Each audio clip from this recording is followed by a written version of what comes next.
The following program is a Town of Colonie television production of the William K. Sanford Town Library. It goes all my life's a circle, sunrise and sundown. The moon rolls through the nighttime till the daybreak comes around. And all my life's a circle, but I can't tell you why. Seasons spinning round again, the years keep rolling by. Top of the day. I'm Joe Doolittle, and this is Story by Story, sharing the human experience. I'm Kate Dudding, without the fake Irish accent. Oh, well, that's not, it isn't fake, you know. This is almost legitimate. I'd hate to have an illegitimate Irish accent, I tell you. Although, that's a whole other story, as they say. We're here today to spend some time with you talking about the art and nature of storytelling in the world we touch. And yes, we are storytellers. And we tell stories, and we produce stories, and we encourage stories, and we have a lot going on in storytelling. The season has just kind of bubbled up. Mm-hmm. And we'll talk about that kind of in midway through the program. But what's the most interesting thing you've been doing with storytelling? Well, I did a program called Laughing Fits. Laughing Fits? At the Marjorie Doyle Rockwell Center in Cohoes, Alzheimer's patients. And I wasn't quite sure if they would be with me. I've told other programs there, short stories, historical stories. They were with me, and we sing songs in between. But humor, I wasn't quite sure. But I felt and I like to put slides up, so they have something to see, and they're very used to singing along with the words on the screen. So, but for this program, I opened with the Adirondack outhouse. And when I put that slide up, they laughed. I went, "Oh, I think it's going to work." That's actually very good of you, as a storyteller, to make an outreach to folks with Alzheimer's. I commend you for that. Yeah. And they don't know where they go for lunch, but they're often with you in the moment. And it comes to strike me that the other thing we might just let people know is that there is an area of interest among storytellers in healing stories. And there is a Healing Story Alliance. And if you Google HSA Healing Story Alliance, you'll get a pretty good reference on stories used in situations for caring for people. And they run a wonderful free conference calls series, and those are recorded and are there if you want to listen to them. So that's just a neat reference on one of the applications of storytelling as method. And it's for people could be recovering or dealing with an illness, a soon-to-be fatal illness. It could be recovering from the loss of a loved one. It could be any kind of mental issue that the stories. When I was clinically depressed, my therapist said, "Dula, do you know of any, because of stress at work, do you know of any stories that would help you?" And I went, I should have looked. And in 2 weeks, I had a story of an old folk tale, what I had been doing, and I ended up getting eaten by the crocodile, or what I should have been doing, protecting my heart and avoiding the big white snake, big white shark. So instead you had the shark for lunch. Well, no, that's just often stories are the connective tissue between people and places and things and culture. I preached twice this summer, and it's very interesting for me to kind of be able to weave a story. And the first story was actually just because of a trip we took to Italy. I saw both two paintings of the Last Supper, the Da Vinci fresco up in Milan, and another one by Barani in Rome. And it's the same scene, but it's different. You know, the Da Vinci one is very precise if you've seen it, and the Barani one is pure chaos when Jesus makes this announcement about he's going to die and one of them's going to betray him and all this stuff. And these guys are all over the place. And it's just an interesting comparison about what it must have been like. And so I put myself in the story, and I found myself obviously beginning to see people engage their own situation. And that's another good test for a storyteller, because if people get into if you kind of lose them, but if their eyes are still open and they're thinking about it, that's a good sign. So that was. And sometimes even if they're closed, you could never tell. People come up that you thought didn't hear a word you say, and you said, "Oh, you got me thinking so hard." I was remembering when my mother was dying or whatever, and you go, "Oh, I'm glad, thank you. Thank you for telling me." Well, Kate, I think we've got a good example of kind of the bridge of story as a connective element in culture, in place, in a range of things, because our guest today is not officially a storyteller. He tends to tell a tale here and there. But it's Ryan Mahoney, who's the executive director and curator of the Irish American Heritage Museum. And Ryan's with us because the museum is a Story Circle partner for a program that we developed about a year ago. And we're pleased with how it's come along. So we're going to talk a little bit about Colonie evenings. And they happen on Broadway in Albany, just two blocks south of State Street. Right across from the Empire or the State University Plaza, right there in a wonderfully renovated old brownstone, wonderful place. Ryan Mahoney, top of the day to you. Joe, Doolittle, Kate, how you doing today? Good. We've known each other over the years, first in Schenectady when you were the curator at the Schenectady Heritage Society, and then you kind of rose to your name when you had an opportunity to head up the Irish American Heritage Museum, huh? Yeah, it was one of those opportunities that presented itself, and I kind of jumped on it. Just figured personal interests, family past, and professional interests, it all came together. Now, and correct me if I'm wrong, and I know you will, and if you won't, Absolutely. but you're actually trained. You've been educated in museum science and the art of managing museums. Is that right? Yeah, my whole background is in museum studies. My master's is actually in public history from the University of Albany. I received my undergrad at St. John Fisher College out in Rochester, and a dual major in history and political science. But yeah, my entire background is in the museum profession, from interning originally at the Schenectady County Historical Society years and years ago, all the way up to working there, working now at the Irish American Heritage Museum, and in between, interning at the Adirondack Museum and a past stint at the Fasney Museum of Firefighting. So, yeah, my professional experience has brought me all over the state. Wonderful, wonderful. Did you collect things as a kid?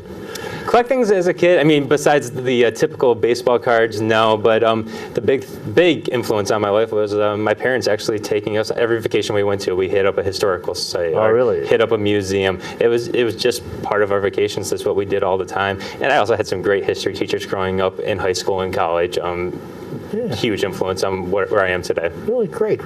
And I'm always interested in somebody who's really grown up in the Adirondacks, because you grew up in the Adirondacks. Whereabouts was that again? I grew up in the Adirondacks, Indian Lake, which is right in the central of the Adirondacks, about 10 minutes from the Adirondack Museum. So someone with a love of the outdoors and a passion for history, it was really the perfect place to grow up. Yeah, I'll say, man, neat, that far, just right up the road from the Adirondack Museum. Wow. You couldn't beat it. I mean, personal experience in high school. I mean, I graduated with a class of 16 at a public school. You had that one-on-one connection with teachers that most people don't get. Right. I'll say, I was describing a little earlier, I was in Indian Lake this summer on my way up to the Wild Center, which is a new development up in the North Country. So, one of the things that we think about when we think about Ireland is we think really about the jovial nature and the music, and we think about storytellers, and we kind of came up with a name for the storytelling program we started, but of Shaughnessy. I'm saying that right? Shawnee. Shawnee. And I know we can't spell it correctly because it's spelled almost any way anybody wants to spell it. But at any rate, give us a little idea of who the Shaughnessy's were. Yeah, the Shawnees were a really interesting group. Whether they were storytellers or musicians, they generally traveled the countryside, sharing their trade, sharing their stories, sharing their music, and in return, they might get room and board for a night. It was a way of sharing your talent and a way of surviving. So like a bard in earlier times. Exactly. And we figured this was such a key part of the Irish culture and the Irish heritage that we needed to reintroduce it to downtown Albany. And our personal connection, I called up Joe one day and said, all right, Joe, what can you do for me? And we sat down over a cup of coffee, played with a few ideas, and that's where the best ideas come from, apparently. Well, I've got to share the story because I said, well, why don't you come over to the Stockade, and of course she knew where the Stockade was in Schenectady, to Arthur's. We have a little open mic there, and Marnie Gillard, who's a fellow teller who's been on this show, I says, Marnie Gillard is telling tonight as the feature teller, so why don't we come over and have coffee with Marnie? And we sat down and had coffee with Marnie, and all these ideas just bubbled up. And it worked out remarkably well. And it's the second Friday of every month, except during the summer, and stay tuned for the summer of 2016, because we'll probably think of something else to do then. But anyway, it did just register, because the museum itself is, as a museum, it's dealing with its weaknesses. And its weakness is it's not very big. Absolutely. And what that means is that when you come up with an exhibit or a theme program, you want to get some return on that. So what do you do with those programs? When you try to relate them to what's on display. And right. That's exactly what we did with the opening night. At the time, we had a fascinating exhibit, and it was actually in plans before I ever came to the museum, which it was kind of lucky on my part, but it was all about the Irish influence on the Adirondacks. Oh, really? Were there people named Mahoney living in the Adirondacks? Yeah, who knew, right? Oh, I don't know. Well, if you're familiar with the Adirondacks, you'd probably be familiar with a place called Minerva, which right outside Minerva was Irish Town. And we figured if we're going to do something on the Irish and the Adirondacks in Irish Town, we had to have one of the premier singers, songwriters, storytellers, Dan Bergeron, join us. So the opening of the series, we had Dan Bergeron and Joe basically kick off this whole Irish and the Adirondacks experience to a huge crowd, crowd. And they just did a fantastic job, and that momentum just carried us all the way into May. Diverse crowds every single time. I think it was basically a different crowd. It was a different mix of people. But, and although I joked with Dan that he packed the house with all the people from Minerva, that all the 10 people that live in Minerva came. Easy. No. I know there were more than that up there. But it was a great, and it just fit. And I think that we've been blessed by the fact that you then are able to take that Adirondack exhibit and kind of send it to someplace else and joint sponsor, because that went. Yeah, that went up actually to North Creek at the Tannery Pond Community Center, and Dan's program basically followed it right up there, again, to a full house. Yeah, and so that the opportunity of being select, I won't say small, in your exhibits is that then they go to make more outreach for the purposes of the museum, which is really to make those connections where people live, not only in Albany, but wherever they live, with their own interest in Irish culture. Well, that's just it. I mean, we are a small bricks and mortar facility. We have a small staff. That being said, we are a national organization. Our exhibits have traveled all over the country, most recently Baltimore, New Orleans, Rochester quite often. And we're actually the only museum of our kind to be displayed at the National Library in Dublin. So we do have that influence. So we're not just the Albany Irish American Heritage Museum. No, we're the Irish American Heritage Museum that deals nationally. Yeah. And where did the museum itself begin? Was it in Albany, or was it? No, the museum was actually founded in 1986, and it was originally located in East Durham, right in the middle of the Catskills. It was open seasonally. So a few years back, the board realized that we have an educational mission, and we're not really preserving that educational mission or practicing that educational mission by being closed during the school year. You just can't do that. You can't do that. So, and obviously, the foot traffic in the winter in East Durham isn't as high as they hoped it would be. Right. So, Well, unless they're on snowshoes, then Exactly. Cuts down on the numbers. cut down the number. the Irish culture's there, but the foot traffic just wasn't. So what they ended up doing was moving the facility to downtown Albany in the old McGinnis Electric building. At the time, it was completely derelict, so they did a whole renovation of the building and opened it up about 4 years ago. And in that time, we've been able to be open year-round. We have a lot of community partnerships going on, whether it's the Story Circle, whether it's dealing with the local AOHs, local colleges, and we just created a new partnership with the North Albany Academy, kind of trying to introduce the kids to the arts. That's the big thing for me personally and professionally, is that I want to make sure the arts are available to everyone, no matter what their economic status or social status may be. You know? So Well, good. that's a huge thing, trying to get the arts into the schools. And what I never took any history classes in college because I didn't have any great history teachers in high school. It just seemed all facts and numbers and boring as all get out. And it wasn't until I started reading biographies I went, oh, I can understand a war if I get it from a personal perspective. But from the country's perspective and I can't connect with that. But from the personal perspective, that I see. And so I know your exhibits are, you had people, you highlighted people in, was it the Adirondack exhibit I saw? I can't remember which exhibit. Maybe the Erie Canal. You have an We have exhibit on not. Erie You have the Canal. Irish in the Erie Canal. Yes. And that's a big part of getting anyone really interested in history. You have to make it come alive. You just can't have reciting facts and figures. It was 4 feet deep and went 300 and... Exactly. At a certain point, most people look at it and go, who cares? You have to make this, why is this relevant? Why do I need to know this? Why is this exciting? And I think the museum does a great job at that. And that's really what the whole public history background is bringing history to the public and making it accessible and exciting. And there's a lot of great museums right here in the Capital District that are able to do that. Right. It does work, and I like to think that our idea is working as a communication vehicle for this kind of education and transfer. And also it's fun. I have to say that I've enjoyed sitting and listening to the tellers. I've enjoyed when I told, and I really enjoy intermission. You can't beat it. You can't beat intermission. Well, it doesn't have any beer, Joe. But they're occasionally an opening for an exhibit that'll have a Guinness in it. Oh. I've been to those, but intermission at our Shaughnessy Eves is soda bread made by one of the board members. Is this an award-winning soda bread?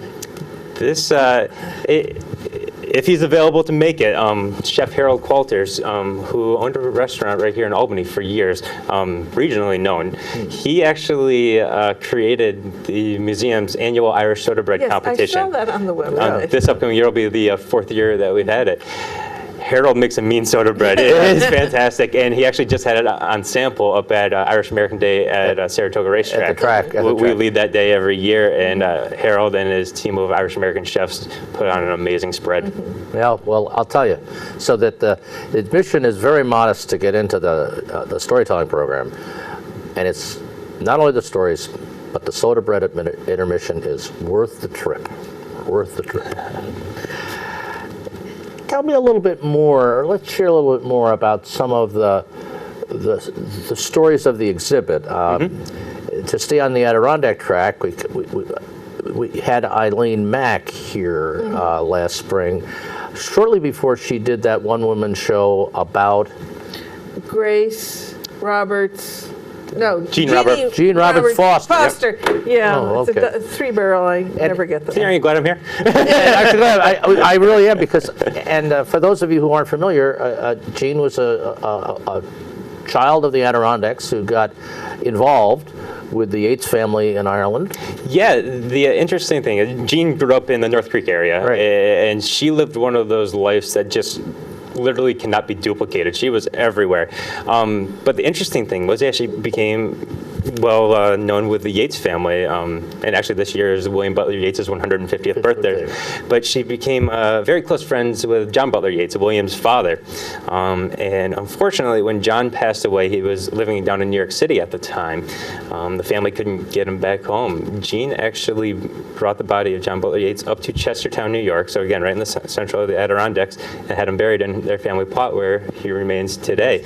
And as someone that grew up in the Adirondacks, is spent almost his entire life up there, I never knew that John Butler Yeats was buried in the Adirondacks, right down the road there. I've never heard that on Jeopardy. Yeah, exactly. But if you go, I think it's the Chestertown Rural Cemetery, you'll see 2 tricolor Irish flags on both sides of the headstone there today. Right. And that was just a wonderful fit for the series that we had. We did do more than the Adirondacks, but I just was struck by kind of that program of Eileen's and Dan's program at the beginning of having 2 Adirondack connections with the Irish culture, and it was just a nicely done. And I loved seeing or experiencing Eileen do her, because first-person stories can be tricky, but she does it particularly well. Yeah, she really had the crowd in the palm of her hand. She was fantastic. Staying in character is. We could pause here, but you're not a storyteller, although you handle the language very well, I got to say. You do handle the words pretty good. But does one of us have an Irish story we could kind of Yes. share in kind of in the spirit of the day here? Certainly. Do you, my friend? Yes. And this is, I will have told at the Shawnee evening right. in September, and this is one of the stories I'll be telling there. That's right. Did you know there was a connection between the Choctaw Nation and Ireland? Excuse me, the Choctaw Nation? Yeah, of Oklahoma. No. No. Yes. It started during their Trail of Tears in 1831 to 1833. 15,000 Choctaws were forced to walk from their homeland in Mississippi to Bleak, Oklahoma, and 2,500 of them died. They were one of many eastern tribes that were forced to go west. And 16 years later, when the Choctaw Nation heard of the Irish who were starving, they raised $710. That would be worth almost $20,000 now. And that's a fact, and I don't know more than the bare fact of where did they get this money? How did they raise it? Some of them were paid gold to go west. How much did they have left? But they donated the $710 to help the starving Irish. Wow. Now, this act of generosity has been commemorated a number of times since then. And I want to share 3 of those commemorations with you. First, almost 150 years later, in 1995, Mary Robinson, then President of Ireland, paid a visit to the Choctaw Nation, saying, I want to thank you for your generosity, and I want to learn from it. That your nation that had no connection whatsoever with Ireland, other than understanding what starving was about, were so generous. We are so thankful. The second commemoration is happening right now. In Cork, there's an outdoor sculpture that's almost finished. It's 9 feathers. They're stainless steel. They look 3 or 4 times the height of a man. And the sculptor said he chose the feathers to show the frailty and the humanity and the courage of the Choctaw Nation. Good for them. But the commemoration that I love the most happened in 1992, when 8 people from Ireland walked that Trail of Tears. They walked it backwards from Oklahoma to Mississippi, and groups joined them for sections of it along the way. Wow. And they raised money to help the starving people in Somalia. Somalia is a country in Eastern Africa who at that time had not had a government for 20 years. That country had been in chaos for 20 years. And so those Irish people and their helpers along the way were paying it forward in commemoration of the initial gift. That's what I love the best. Now, I'd like to end by sharing 2 hopes of mine with you. My first hope is I looked on the internet, and Somalia isn't at peace yet, even though it's almost over 20 years since that walk. So my hope is that someday soon Somalia will be at peace, and people there will raise money to pay it forward yet again. And my biggest hope, which I don't think I'll see in my lifetime, is this chain of paying forward will stop because there will be no need. Oh. Thank you, Kate. This is an applause vehicle that we use in the interfaith storytelling circle to share affirmation and joy of a story. Mm-hmm. But I have to say, I've never thought about starvation as a bridge of connection before. I mean, that's a pretty powerful metaphor, and it's interesting that the story survived into the 21st century, and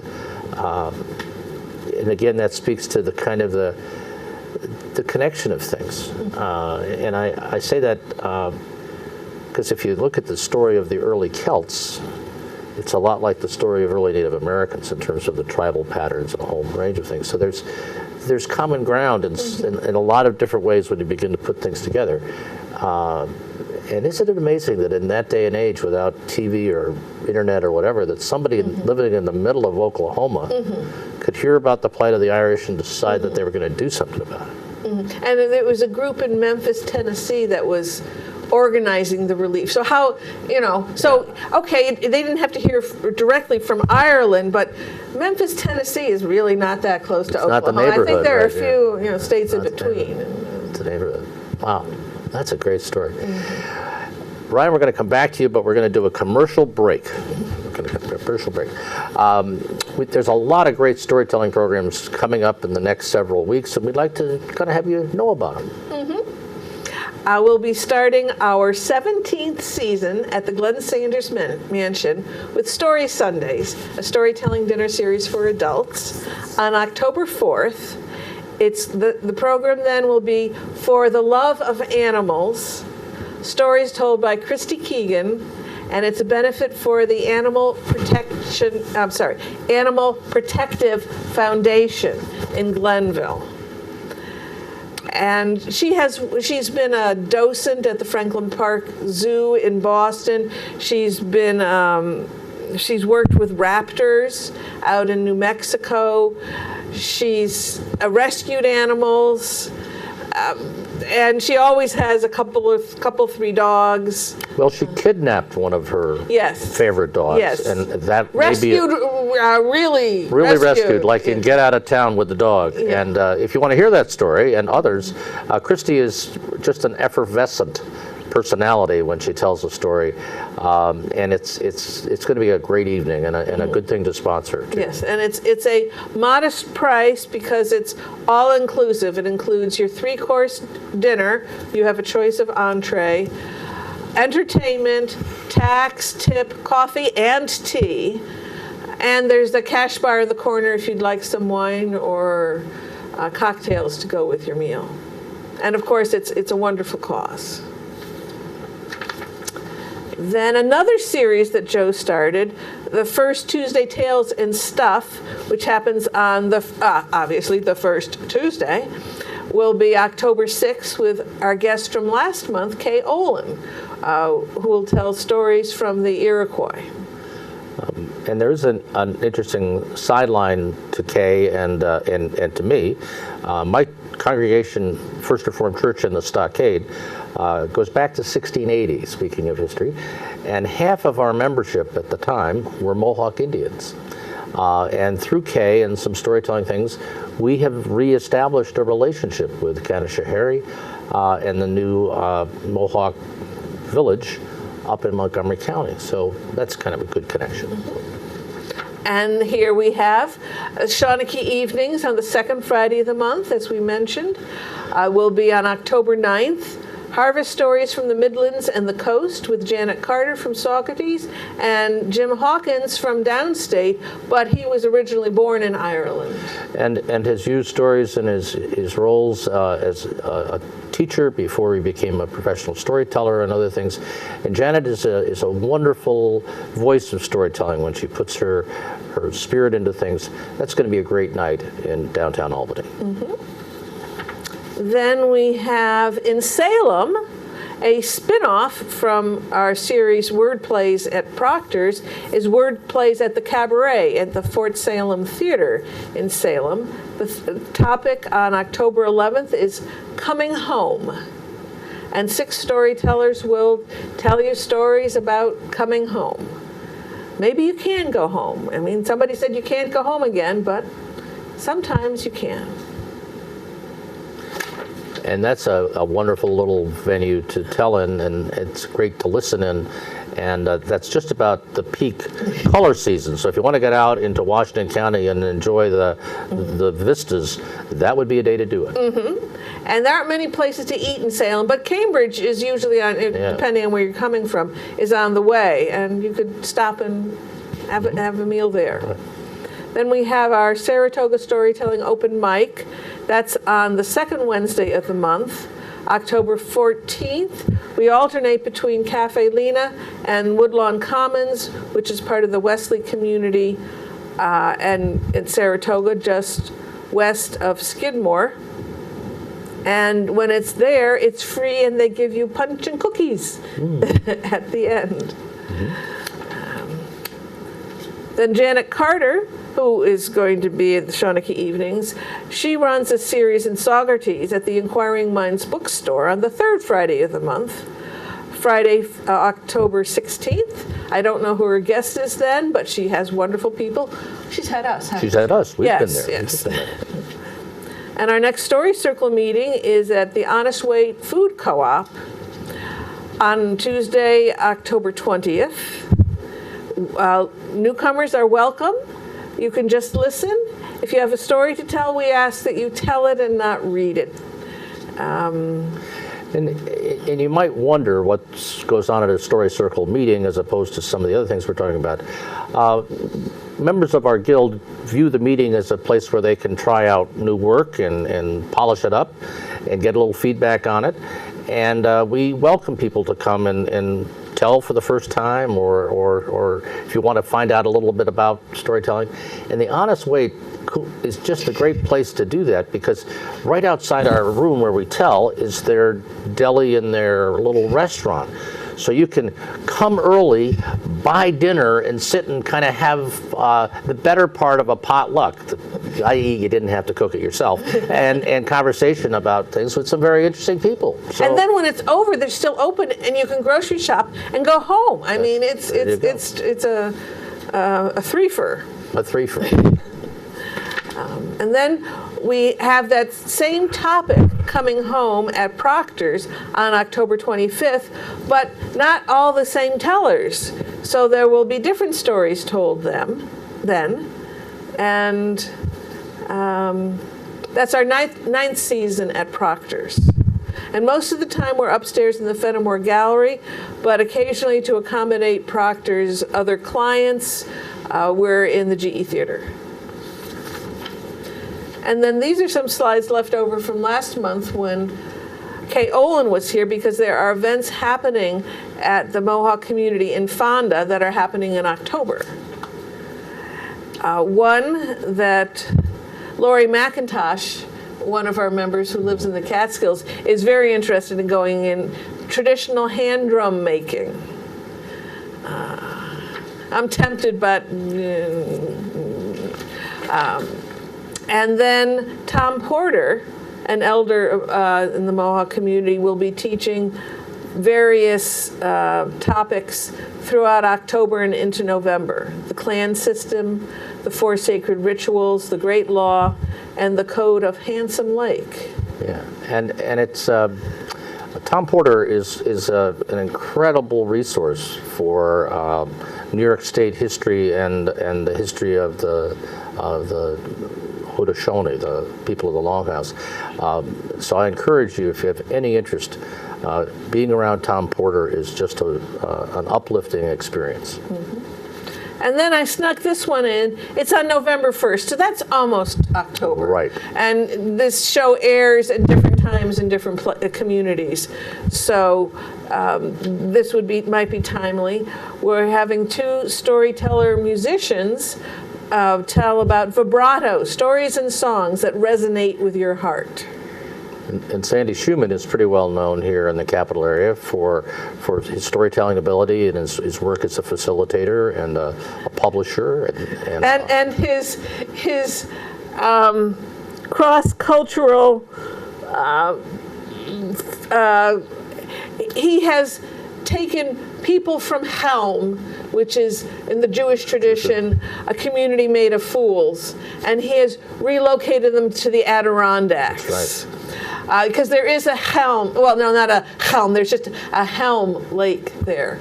And so he's got a book on that. It's a wonderful place, and in typical Adirondack format, a lot of the story gets focused around the diner, and it's just priceless, as I would say.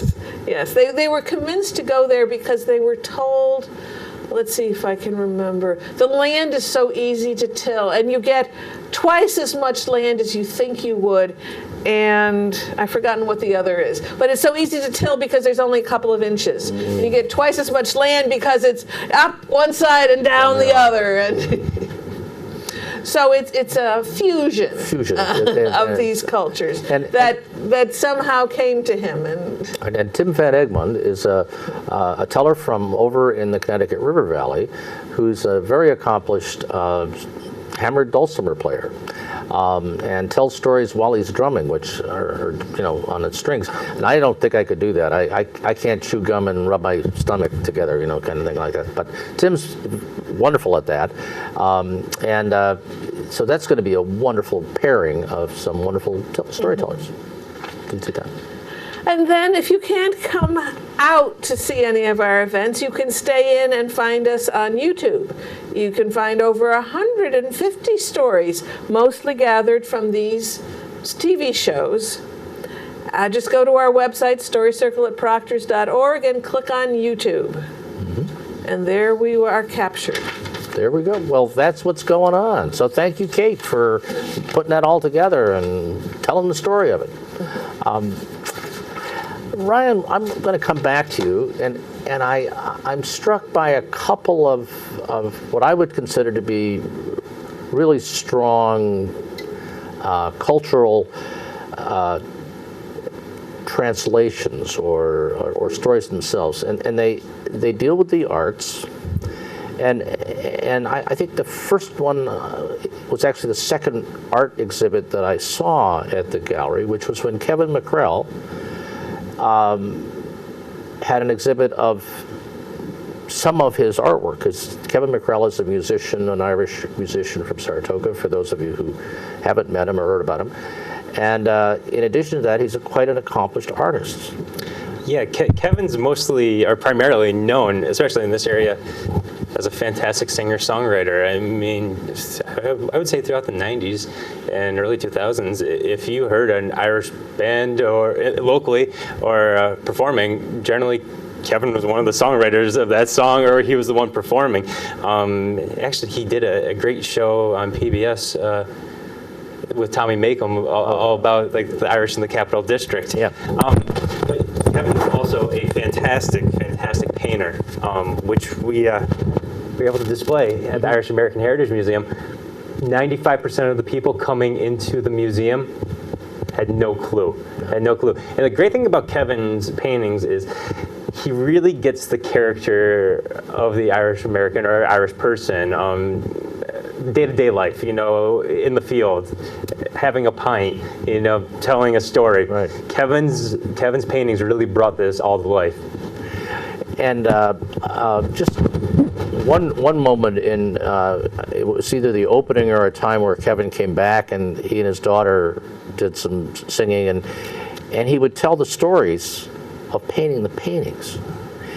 And then he had a wonderful song about walking the streets of Dublin, because with the jet lag, you never know where you are. So he's out wandering around Dublin at 3 a.m. And he comes to the wharf, and that's where there's a series of statues of the immigrants leaving. So it's got a song about being there, and then just across the room is the painting.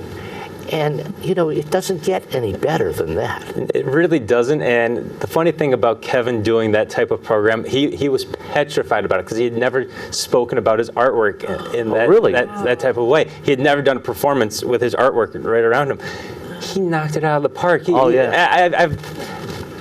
It was one of the best programs I've ever had the pleasure of sitting I want to through. say that I think that was because, when there's a new word in the communications field, it's in the relationship. They don't talk about it.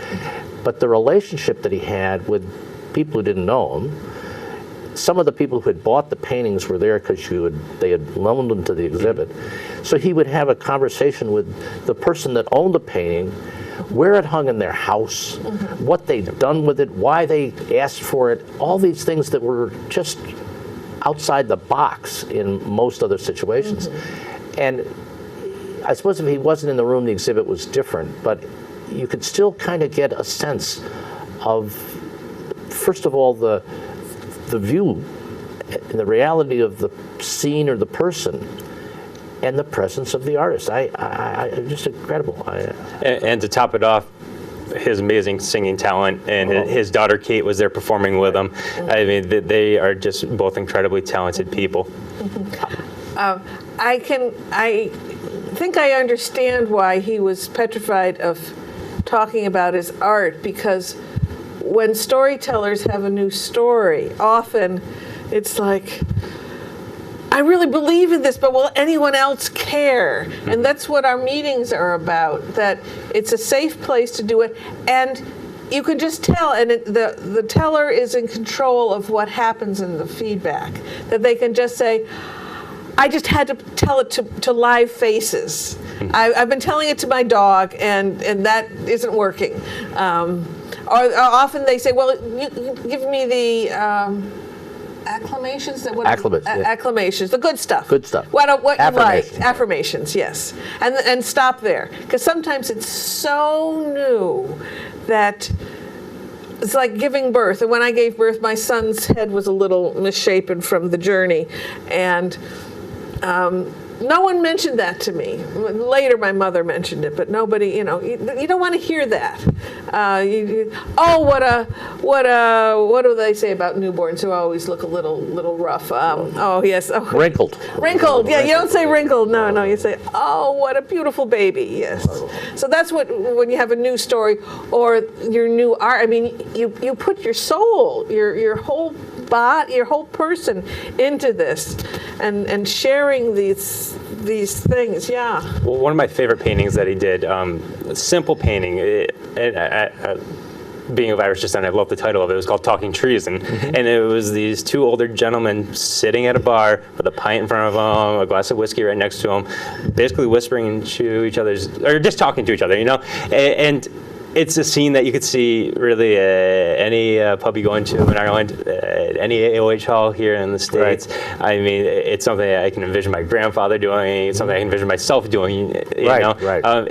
So many people that walked through those doors connected with that one painting. It was just fantastic. And AOH, for those who might not know? It's the Ancient Order of Hibernians. one of the oldest Irish Catholic organizations in America, very active here in the Capital District. In fact, the Albany division has over 500 members right here in the Capital District. And they're part of the Capital District Irish American Association over on Ontario Street, which we do a ton of work in conjunction with. And every Tuesday night there's dancing because Anne Marie McLaughlin is there dancing. That's right. That's your partner in your storytelling. Right. And Anne Marie is, I can't remember, what's the name of the dance group? It's Gaelic and I always miss it. Kiltori, yes. It's the Irish set Irish dancing. set dancing. Yeah. I do have a short story about Katie Mccarell, don't you know? Oh, no. I do, and it's, Is it true? Actually, this is almost true, almost true. You know that I sing in my college a cappella group still. I mean, we're going on like forever, and we get together once a year and we do a little concert and we party. Group of old farts, all that came from the 60s. So we did a benefit concert in Saratoga in the morning for the Community Arts Center, and we go over to the Parting Glass for lunch. Because I like to be in the Parting Glass, apropos of the picture that you were just describing. And we have this buffet lined up and all this stuff, and we go to the bar, and we were pretty well partied out from the night before, and we got through this morning concert. So I get my glass of Guinness, and this attractive young lady says to me, she says, "So what are you going to sing?" And I said, "Oh, I don't think we're going to sing because we just sang, and we just partied all night last night, and we're old." She says, "I don't care that you're old. I hear that you're singers. I came in here especially to sing, to hear you." So I said, "Okay." And she says, "I love to sing myself. I sing with my father." I said, "So yeah, all right. Who's your father?" She says, "Kevin Mccarell." And it was Katie Mccarell. So then here I am in the company of like legends. So I go over to the guys and I said, we got to sing. So then we got everybody out of the kitchen and we sing to the, and we have a bit we used to do where we used to go find an attractive girl in a high school concert and bring her up into the group, and we would sing "Thanks Heaven" to little girls. And so we do that with Katie Mccarell. And we were wearing these maroon and white ties. And we put a tie around her neck as we were kind of singing to her, and it was a good bit. So then she stands there with the tie, and she says, as I went to get my tie back, she says, "Oh no, you gave me the tie." And I looked at me and says, "That's a special tie." She says, "That's why I'm keeping it." And I go, what do you do with a tie like that?" So I let her keep my tie, and I had to buy a new one, and there were special orders. A couple years later, we're back in Saratoga, not all of us, but a Cover the Parts cohort. And it's a Friday night. We go into the Parting Glass after our gig, and it's full of people. And I go to the bar and I said, "Hey, where's Katie Mccarell?" She says, "Oh, she moved to Albany." I said, "Oh, that's too bad. I was looking for her. I want my tie back." And she says, "Excuse me?" I said, "No, it's a long story." She says, "Well, if you want to talk to her, she's right over there with her boyfriend." And I look over this, and the Albany Pipe Band was in town, and she was dating a guy in the pipe band. And there she is. So I look over at her and I wave, and she looks at me. She says, "Oh, it's you guys, the tie guys." So every time I see her from now on, she goes, "Oh, the tie guy." So there you go. You could be known for worse. I know. No, but Colgate would be better, right? Colgate would be better, but the tie guys, it's okay. So it just goes to show you what can happen in a pub that's got a good spirit to it. So, and that was not a commercial for the Parting Glass, although you can take it for what it's worth. Yeah. There we go. So back on the second series that I think was and I'm going to block on the whole name, so help me with Powers was the last thing. Yeah, the exhibit we opened up in January was on the artwork of Michael Augustine Power O'Malley, who was a late 19th, early 20th century painter. And for the first time, basically ever, we brought 50 of his paintings all into one facility right to downtown Albany. And if you ever look at Power O'Malley's work, it deals with a lot of Western Ireland, Right. a lot of the fields, a lot of seascapes. So where the difference in Kevin's work would be a lot of portraiture, although Power O'Malley did some great paintings of storytellers and the people of Ireland, his landscapes just stand out. And they're not comparable to anything else you've ever seen. They're just so fine. So vivid. Yep. And yet their art. It's not like it's vivid in a photograph. It's vivid art and very evocative of the places and the people that were living there.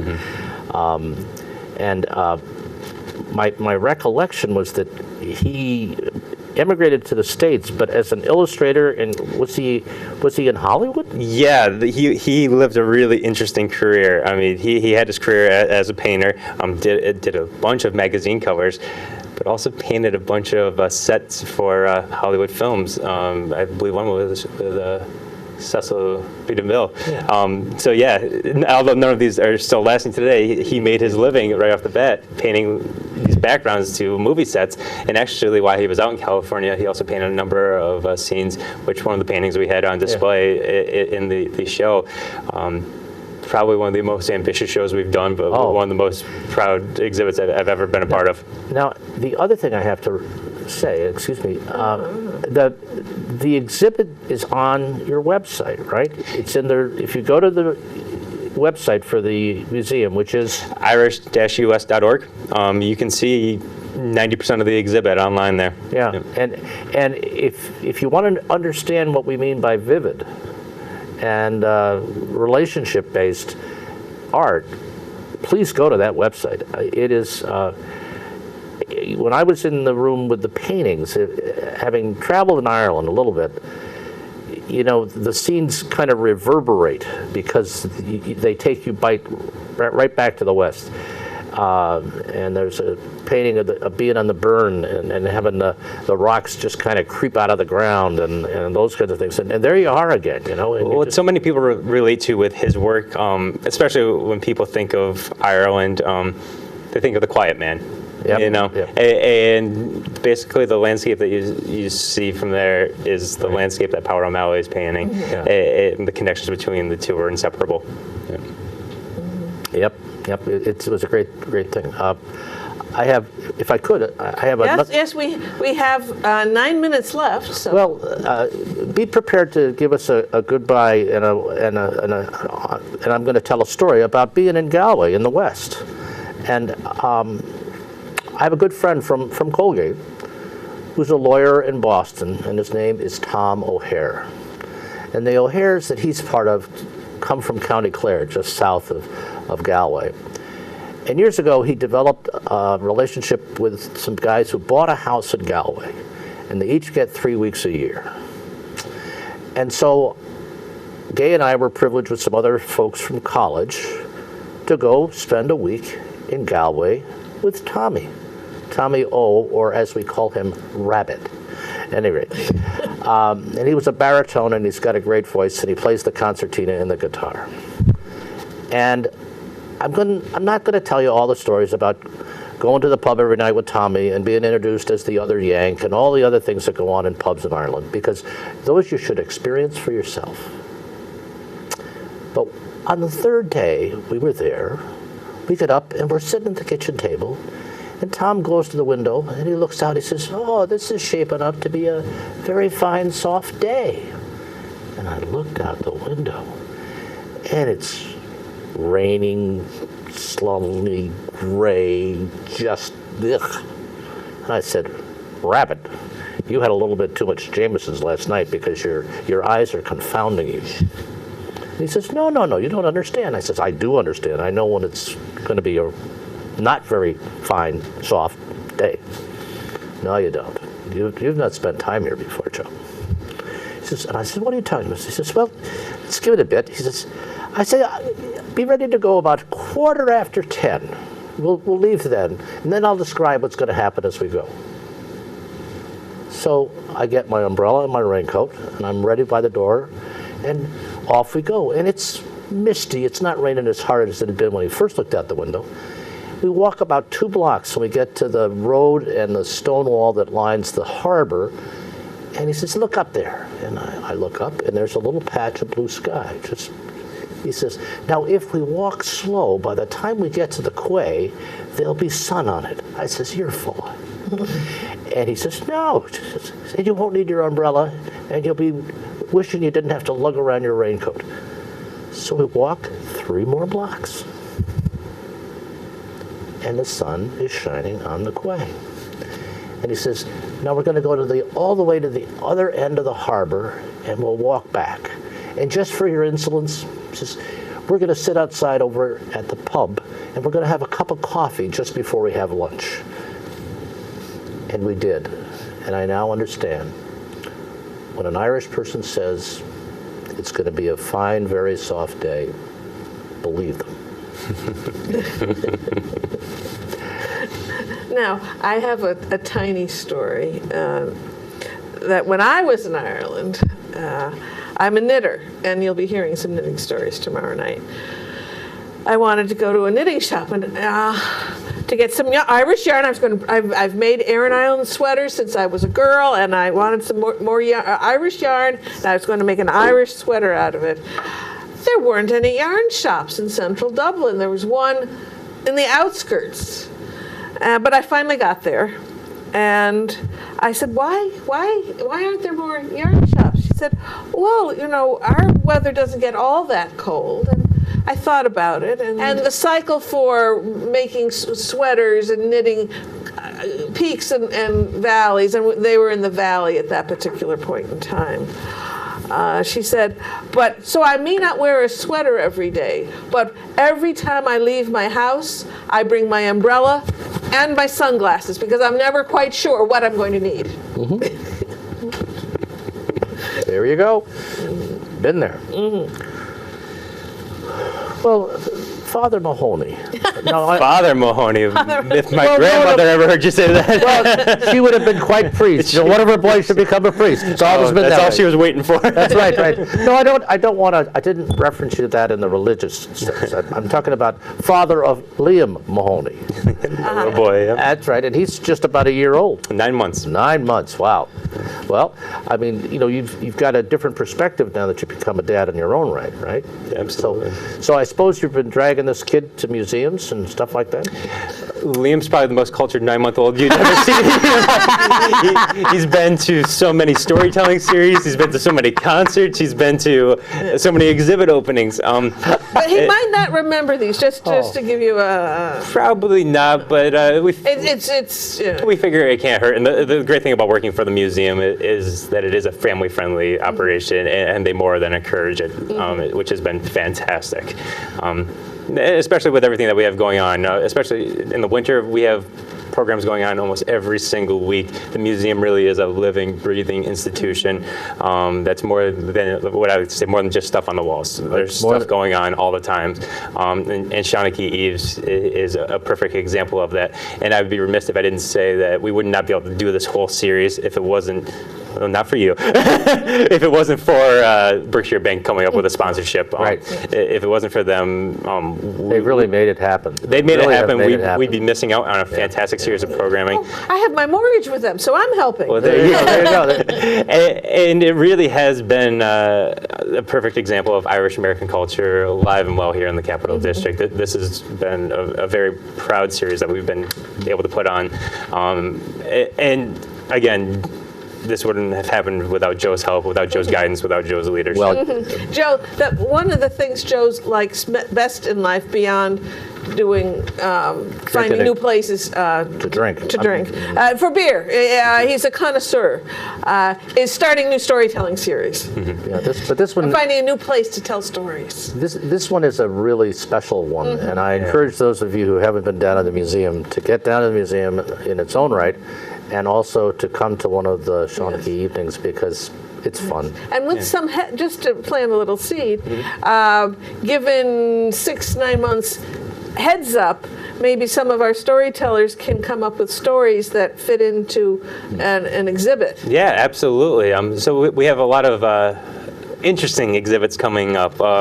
One right off the bat is going to be focusing on Irish immigration that we just received from the Irish government. We do a lot of our programming in conjunction with the Irish government. We have a great relationship with the Irish consulate in New York.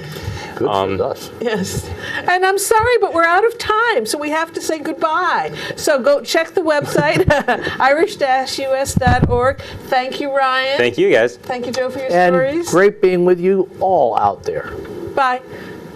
It goes all my life's a circle, sunrise and sundown.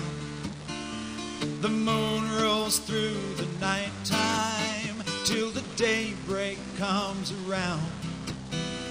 And all my life's a circle, but I can't tell you why. Seasons spinning round